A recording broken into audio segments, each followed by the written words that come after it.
Dios te bendiga, sea la paz contigo. Hoy vamos a hablar de la carta de Filemón, una de las cartas que fue escrita cuando el apóstol Pablo estuvo en la cárcel y una de las cartas que es la más corta que él escribió. Esta carta aparentemente no tiene mucho mensaje teológico, pero sí tiene una aplicación. La aplicación es concreta. La aplicación es que si Pablo sabe lo que costó su salvación, entonces él la puede aplicar en su vida también y con otros. ¿Qué quiero decir con esto? Pablo ha aprendido que él era deudor delante de Dios y como deudor delante de Dios, él no podía pagar su deuda, aunque quisiera. Entonces necesitaba un redentor y este redentor es Cristo, el único que puede pagar por Pablo, el único que puede hacer la obra. Entonces, Pablo entendía esto perfectamente. Ya entrando a lo que es la carta de Filemón, encontramos a un esclavo que ha escapado de su amo. Este esclavo llamado Onésimo no solamente escapó, sino que también dañó y robó y escapó directamente hacia Roma. Entonces, si quieres llamarlo coincidencia, Onésimo conoce a Pablo y Pablo no pierde el tiempo. Pablo le predica a Onésimo, Onésimo se convierte y ahí va iniciando nuestra historia. Onésimo era deudor de Filemón. Lo más probable es que no tenía cómo pagar lo que había robado y su error. Entonces, Pablo lo evangeliza y le habla, pero también Pablo hace práctico el mensaje del evangelio.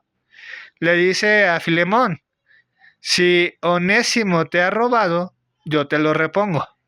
Si él te ha quedado mal, yo pongo mi rostro o mi cara, por decirlo así, para que él quede libre. Y aún te ruego que lo liberes. Obviamente, Pablo estaba aplicando el mensaje del evangelio. Estaba tomando el lugar de Onésimo para que él no sufriera las consecuencias, ya que él había visto un cambio real en su corazón, un cambio verdadero para seguir a Cristo. Él quería que Onésimo se quedara con él, pero no fue así. Lo regresó a su amo, confiando, así como dice en Filemón 1:21. Te escribo porque estoy seguro de tu obediencia y sé que harás más de lo que te pido. Entonces, Pablo estaba seguro de que no solamente de que Onésimo había creído, sino de que Filemón, otros de sus hijos espirituales, por decirlo así, había creído en la palabra de Dios, o más que la palabra, en el mensaje de Cristo. El mensaje de que Cristo había sido nuestro sustituto. El mensaje de que Cristo había pagado por cada uno de nosotros. Si bien se habían causado daños y perjuicios, en esa relación, Pablo estaba dispuesto a pagar por esto. Y si bien con nuestra relación con el Señor también se han causado varios problemas y varios perjuicios, por decirles así, Jesús estuvo dispuesto a pagarlo. Entonces, nosotros, al igual que Pablo, tenemos que volver el mensaje de Cristo práctico. No es fácil, no es sencillo. ¿Y por qué no lo es? Porque muchas veces nos sentimos víctimas.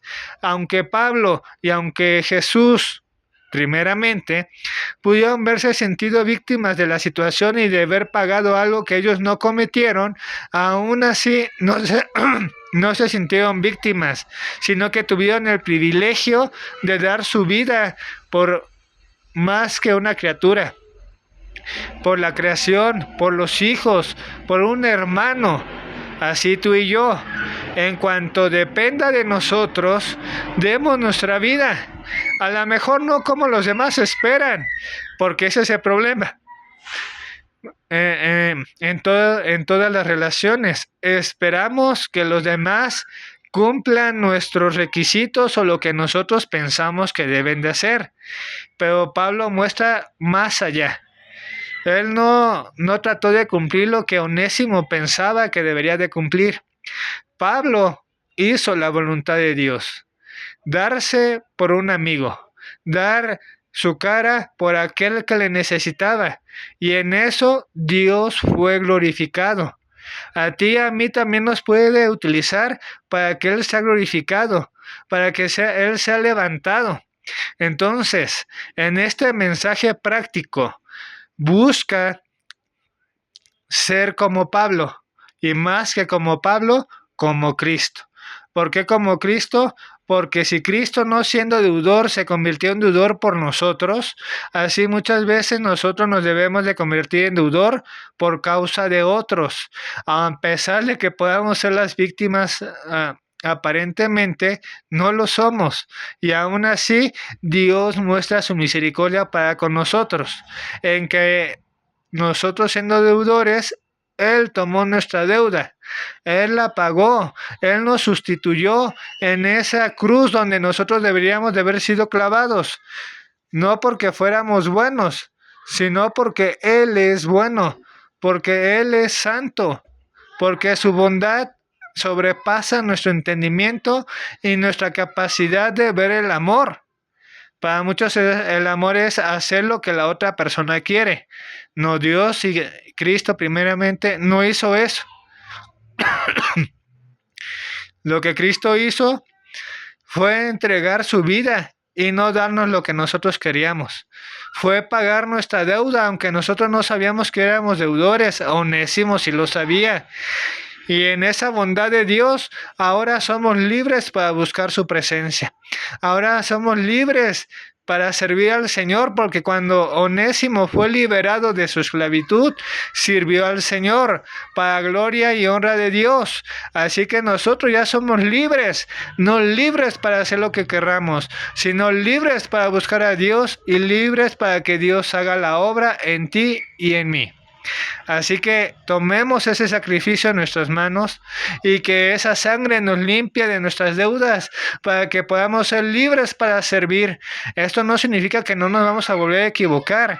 Esto significa que cuando nos volvamos a equivocar, buscaremos a nuestro Redentor, aquel que nos limpia, aquel que nos restaura y aquel que nos hace nuevas criaturas. Gracias por escuchar y que Dios te bendiga.